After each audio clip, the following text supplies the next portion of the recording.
I'm showing at 6 o'clock. I'd like to invite everybody to join us in prayer and pledge.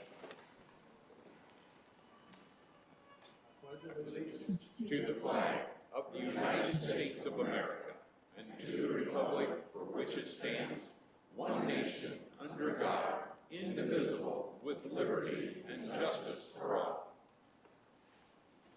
Lord, we thank you for another wonderful day. We ask that you give us your wisdom and your guidance over these proceedings, and may we do things that are pleasant for you. We ask all of this in your holy name. Amen. Amen. Okay, I'd like to remind everybody before we get started to please put your cell phones on silent or shut them off. And tonight we will be doing roll call votes since Joni is joining us by Zoom. First off, I would like to, I'm looking for a motion to approve last month's minutes. So moved. And a second? That. I'll second it. Okay, all in favor? Joni? Joni Truax, aye. Dave? Yes. Aye. Sue Mitchell, aye.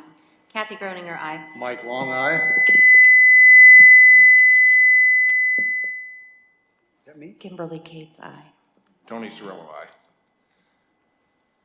Okay, second on the agenda this evening is Lakeland Regional Sewer District.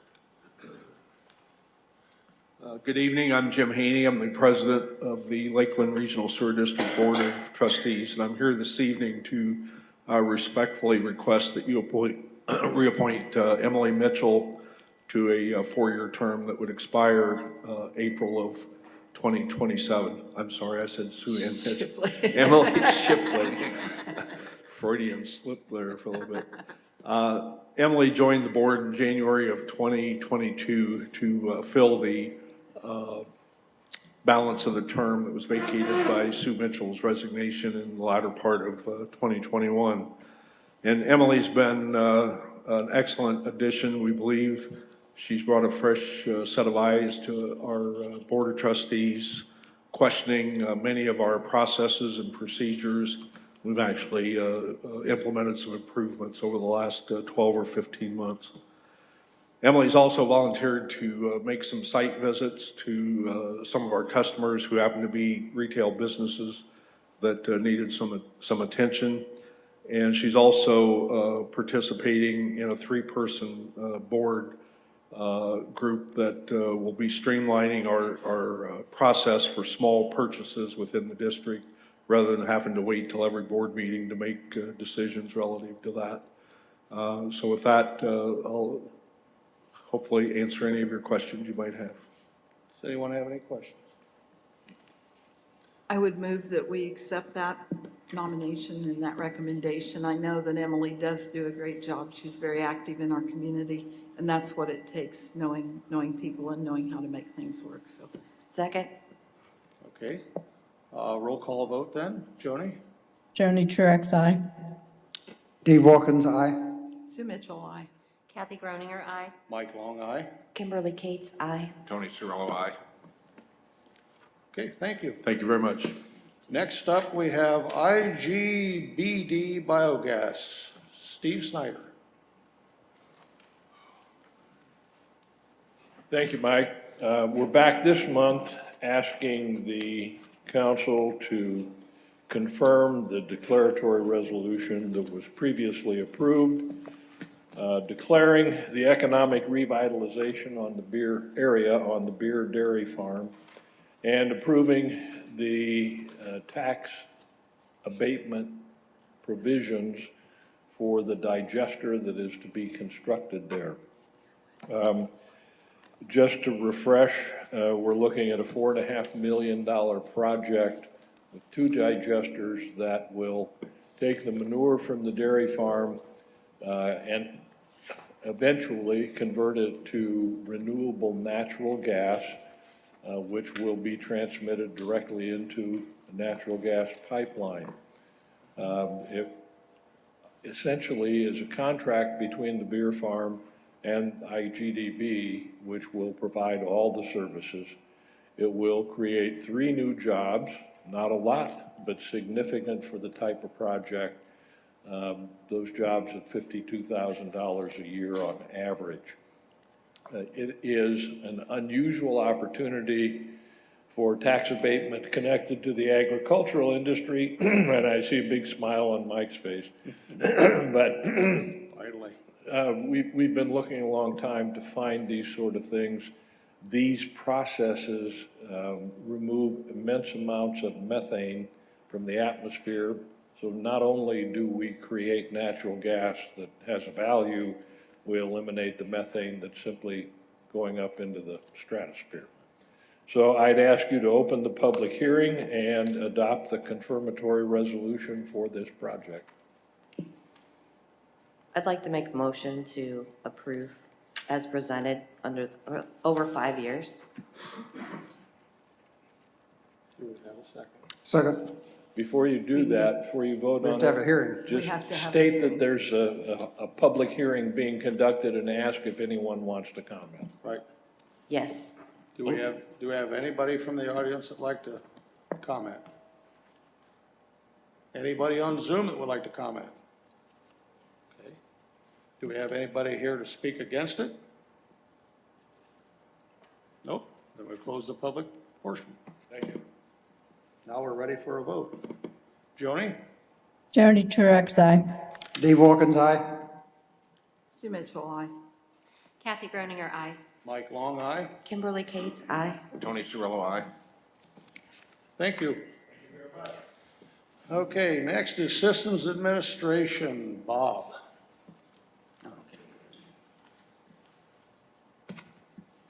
Good evening. Good evening. Good evening. Okay, I was asked to present a new policy that the commissioners approved at their last meeting concerning security awareness training for our employees. That resolution was accepted on February 28th. Did you get a copy of the, would you like to see a copy of the policy that adopted? You have it? Okay. Yeah. Okay. So if you had a chance to read through that, basically it authorizes the systems admin department to do training of employees, both the initial hires and then yearly refresher courses on policy and on practices for handling emails, identifying spear phishing and that type of thing. It also authorizes us to do testing of the employees by sending out randomly generated emails on a regular basis that would then monitor, who's clicking on what, who's following the advice of the phished email and that type of thing. So then we can develop some statistics and find out where we're at. And then with the training, eventually improve our status in that area, so. Will these emails be going out to just employees or elected officials as well? Anybody with a KC Gov email account, Do you have any dates set for the training? we do. I'd like to keep that somewhat confidential Oh. because it affects the Oh, okay. statistics we're looking to achieve, so. Anyone else have any questions? Yeah, I have one, phishing, what, they'll send an email and see whether or not we pick it up, is that what it is, or what? Okay. Yeah, And it's an attempt by somebody to trick you into doing something that's advantageous to them and not to you. Okay. So it comes in all various forms, but Anyone else have any questions? I'll make a motion to approve the policy. Do I I'll have a second that. Okay. Roll call vote. Joni? Joni can't hear? I don't believe that we approved the policy. I think that's a commissioner-only issue. It's been approved. I think he's just courtesy telling us about it. It's a resolution. I still think that's a commissioner thing. I don't believe that we're supposed to be voting on this. Commissioner already adopted it. They set policy. Okay, Yep. thank you, Bob. Never mind then. And actually, I just want to add one more thing. Mike and I were here when Bob did his presentation to the department heads. And we thought it was important that we, as council members, also know that this phishing email may be coming. That might heighten your awareness, and hopefully that would, make you think about some of the emails that you're getting and not just click on every little thing that comes down the pipe. Good rule of thumb is if you don't know the person that sent it, don't click on it. Yeah. That's a good start. Thank you. Thanks, Bob. Thanks so much. Okay, next is Ed Rock, or Kip. One or the other. Kip dumped it on me. So what I have is an additional appropriation. This is for a grant we wrote last year for a total of $19,900. This is the HMEP grant, which is the Hazardous Materials Exercise Program. This will pay for training and exercise, and we have split this grant up so that we can conduct some trainings. I think we've got 3 different trainings involved with that.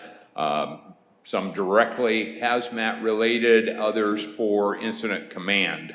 And then the exercise is to hire a contracted service to assist us with the evaluation and the facilitation of an exercise, a mock disaster, if you will. Does anyone have any questions? It is a reimbursable grant. And I'll look for a motion. I'd move we approve. Second. Okay, we have a motion and seconded. Joni? Jerry Truax, aye. Dave Hawkins, aye. Sue Mitchell, aye. Kathy Groninger, aye. Mike Long, aye. Kimberly Cates, aye. Tony Cirillo, aye. Thank you very much. Don't go so far. We have further business, since you're already at the podium. Absolutely, We will I go can ahead do and that address right that. now if you'd like. You have a brief, chance. What we had was late yesterday afternoon, we received an email of the availability. It's called a NOFO, a Notice of Funding Opportunity. This is for the State Homeland Security Grant Program, and it is also a reimbursable grant.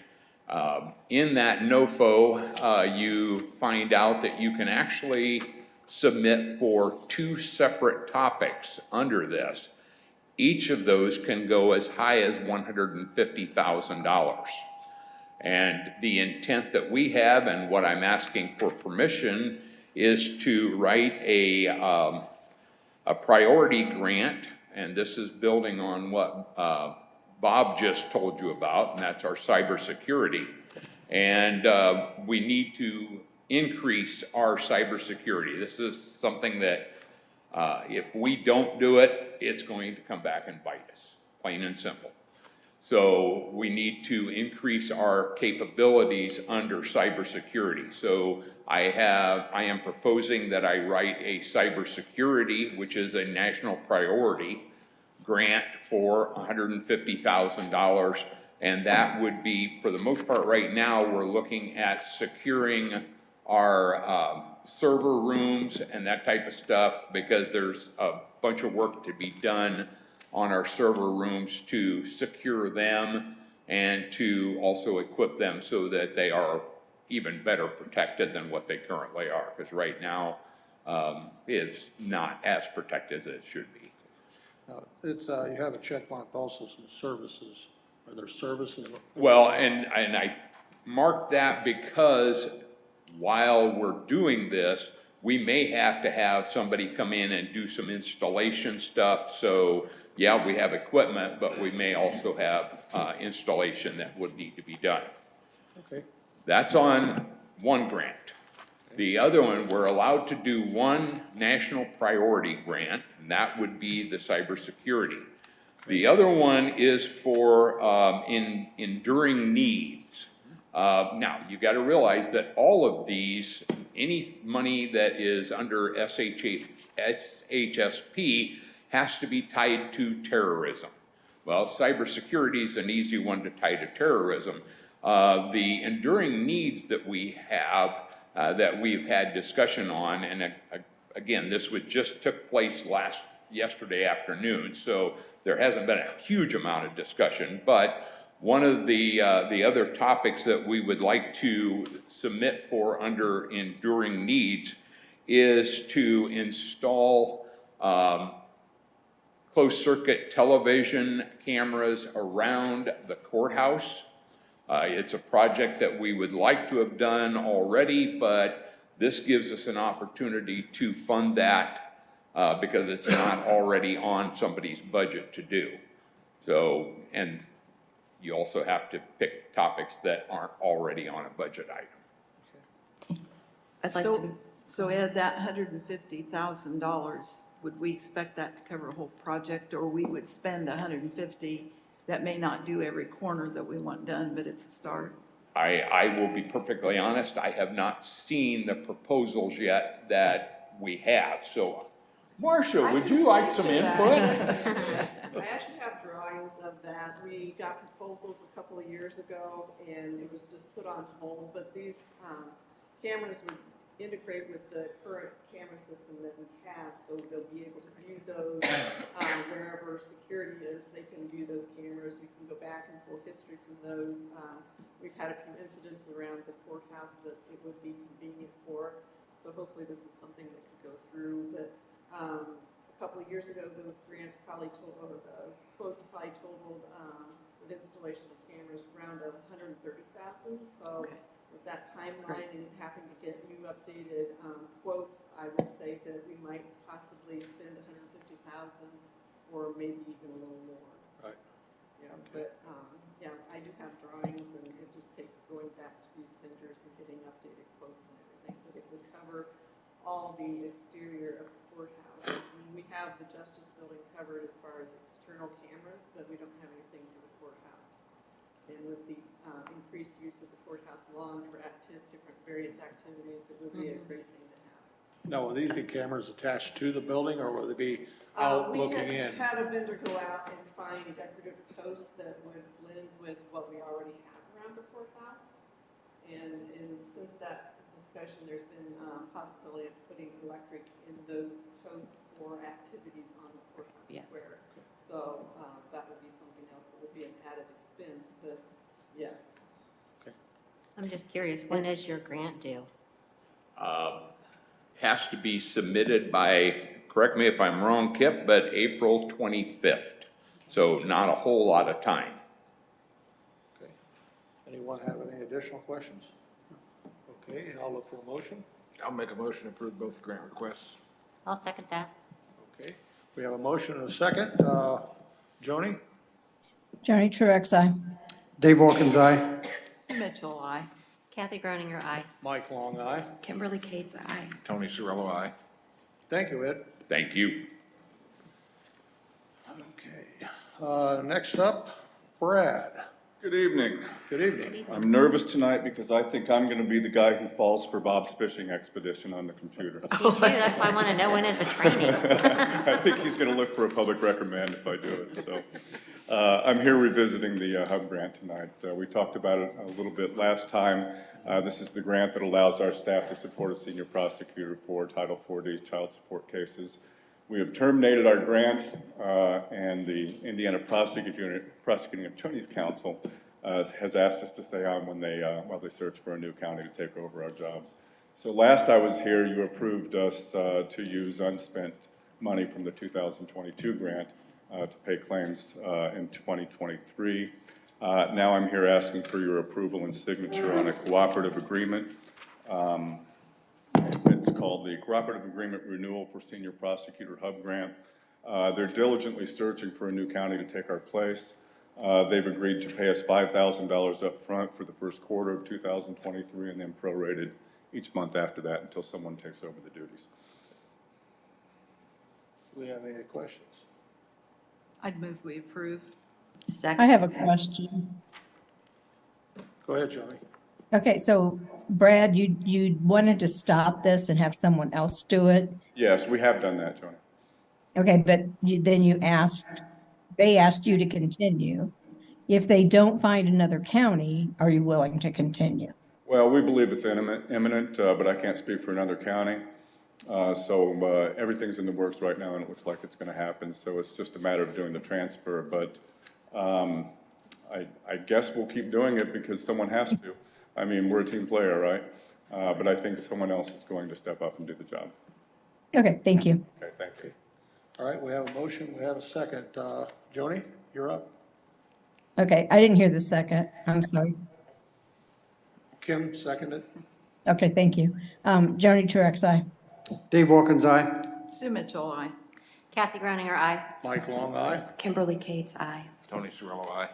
Thank you, Brad. Thank you. I'll leave the form with Ron.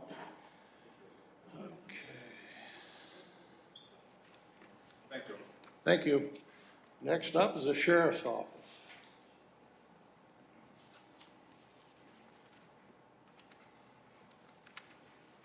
Good evening.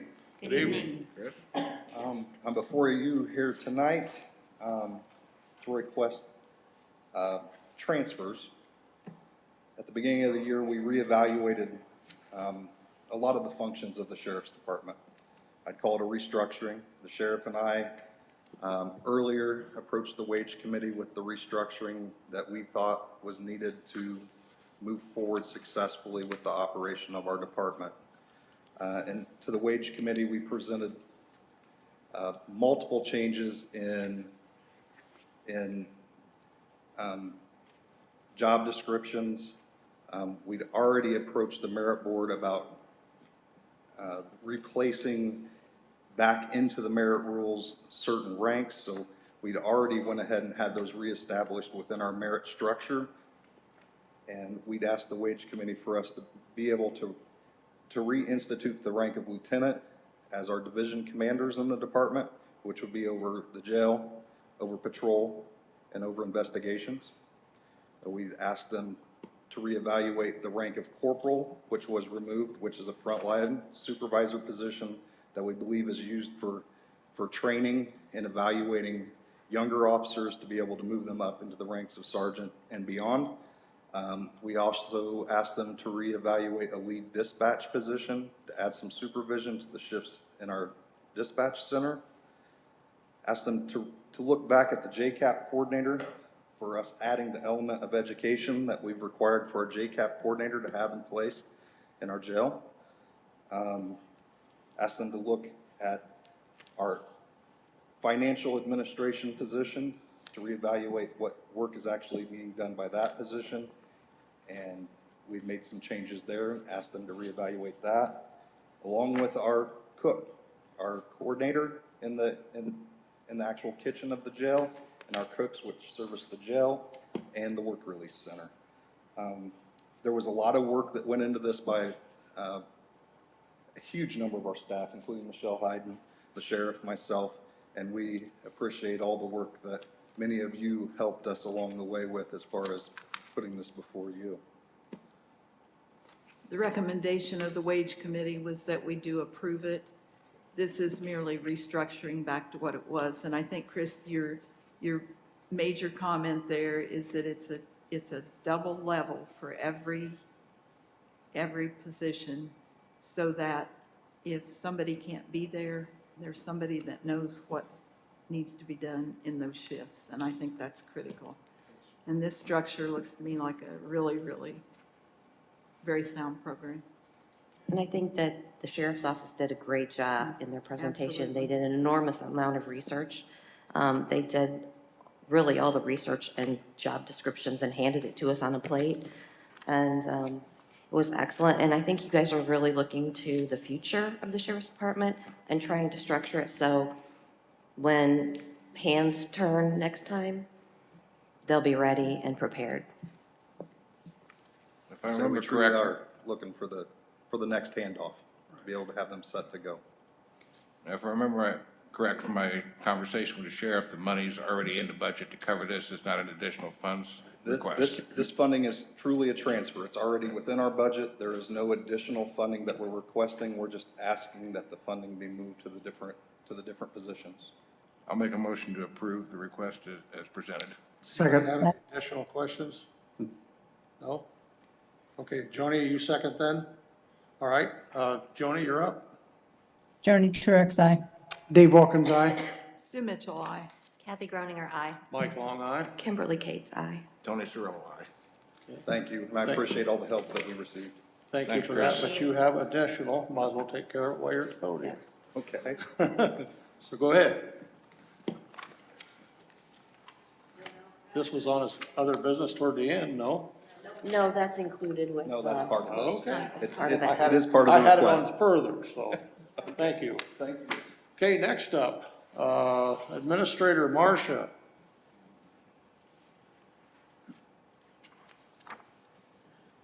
Good evening. This is an appropriation adjustment. What it is we've received a insurance claim payment, and we'd like to have it deposited and put back out on the line so we can pay for the repair work. This was a vendor that damaged a limestone panel at the Justice Building on the west side of the building, and this is to replace that panel.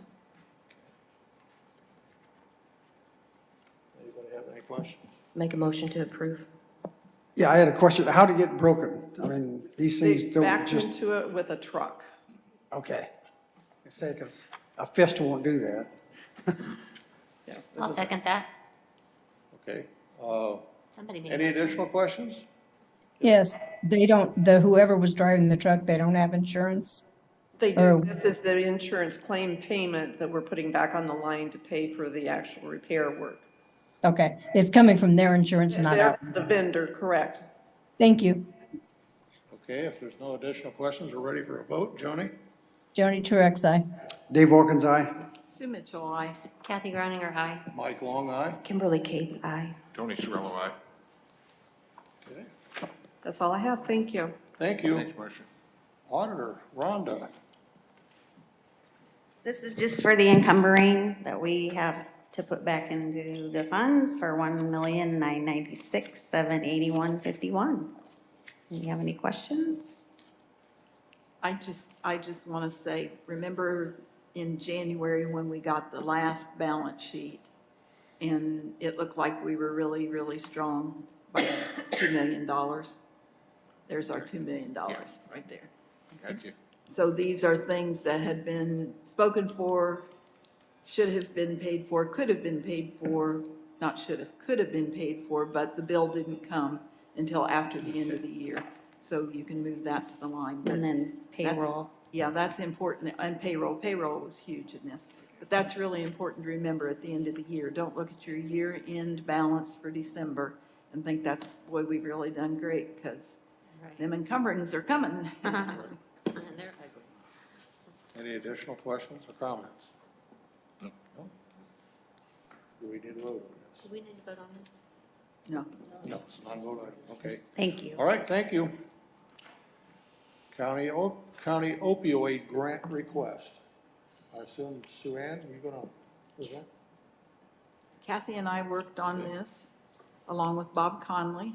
We had meetings with a large number, actually. I think there was at least 18 different people who had some kind of interaction with opioids.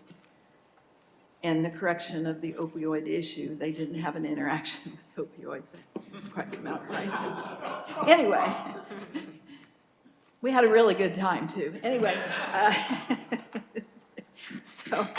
but as we sat and listened to what needed to be done, we realized, and I gave you all a sheet that looks like this, and on that sheet, it'll tell you how much money the county expects to get over the period of time that this money will be collected.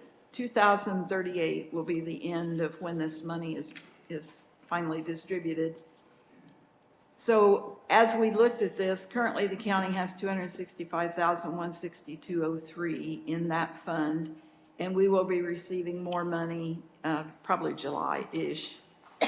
So we didn't want to spend any more money than what we already had because this is reimbursable grant.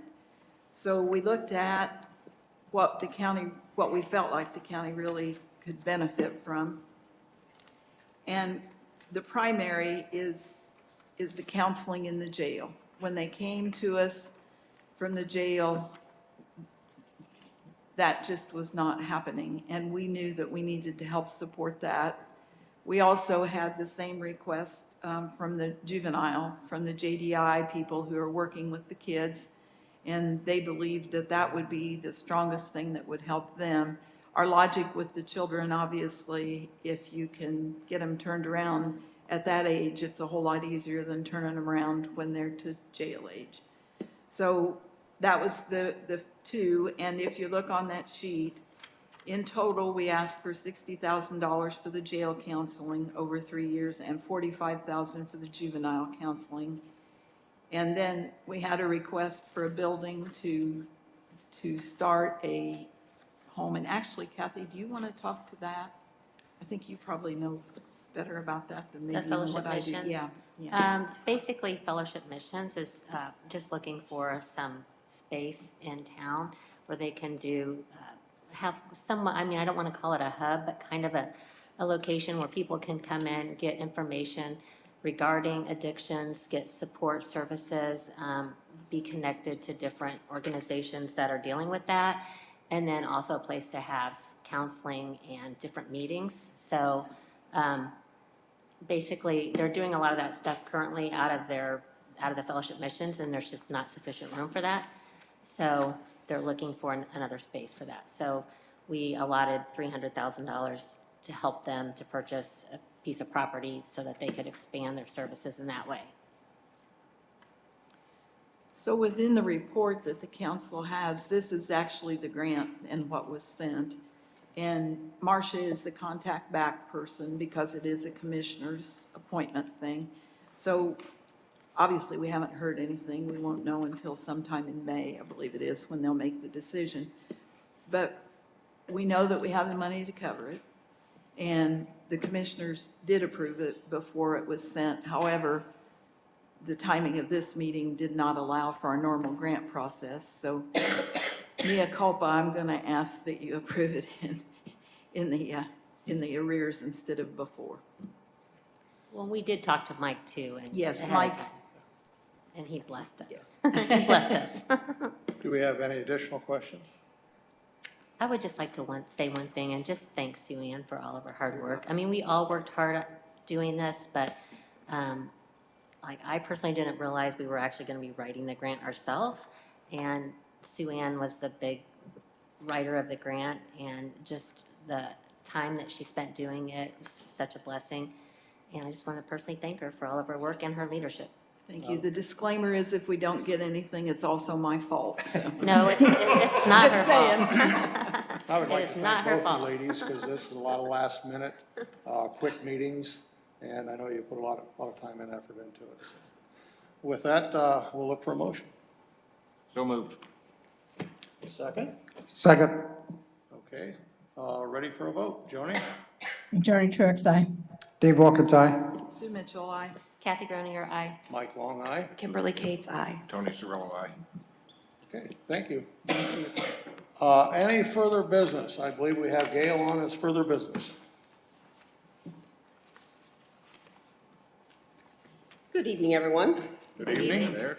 First of all, thanks for your patience as I learned the curves of being the county assessor. You guys have been great in answering questions. I also want to personally thank the auditor's office because every question that I have come to them with, they have been kind and respectful and understanding that this is a new position for me, and they've always been very helpful. So I just wanted to thank them, and I appreciate all your help.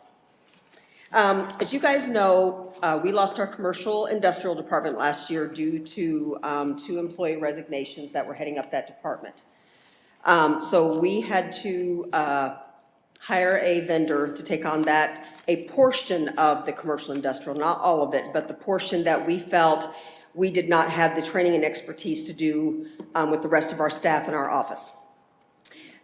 So in doing that, I am requesting, we have to transfer $103,785 from the 1224 reassessment commercial fund to the 1224 contractual service fund in order to pay for the payments that will be coming in on a monthly basis once they start billing us. And I think I should be getting one here pretty soon. So,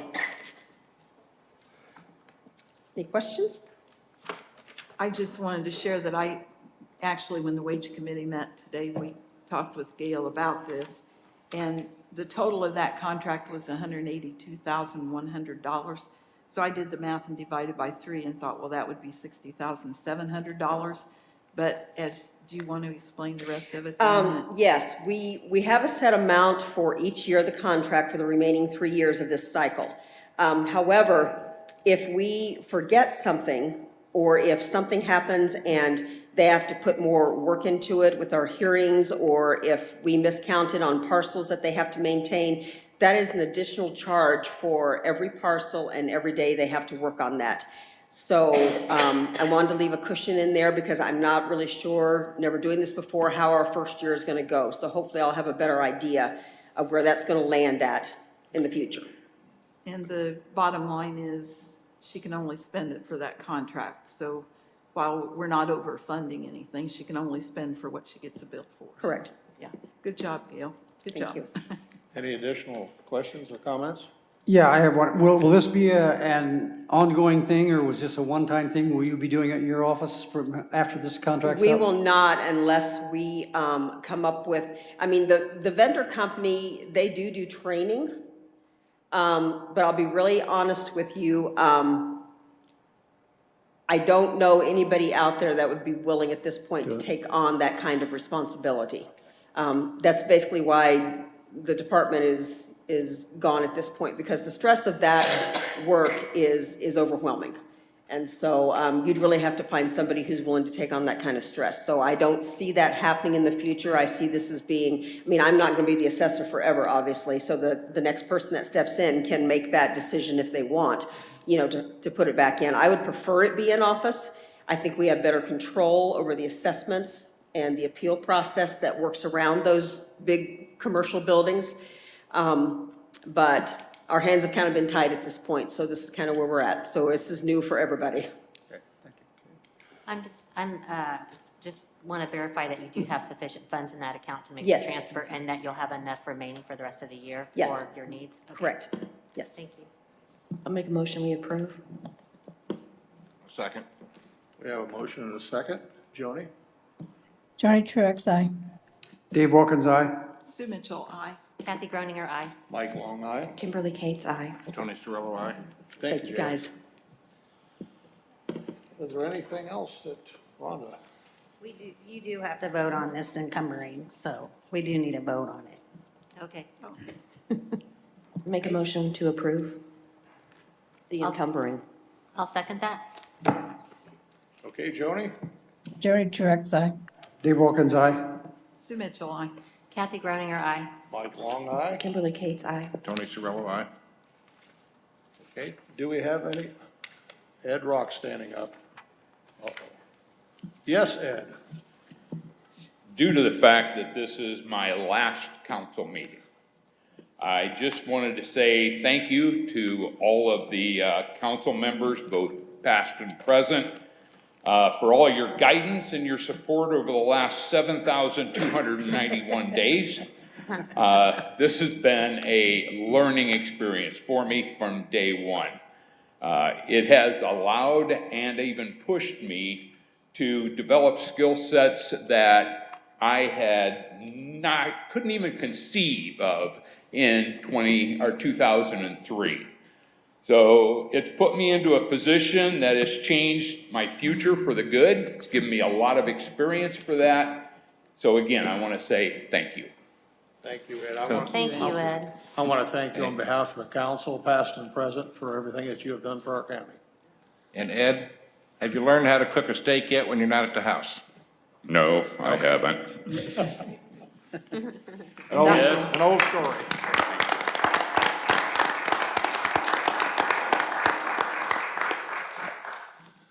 Do we have anything else that anyone would like to present or talk about, or anybody from the audience would like to add? If not, I'll look for a motion to adjourn. So moved. Second. Joni? Johnny, Wilkins, aye. Sue Mitchell, aye. Kathy Groninger, aye. Mike Long, aye. Kimberly Cates, aye. Tony Cirillo, aye. Thank you, everyone.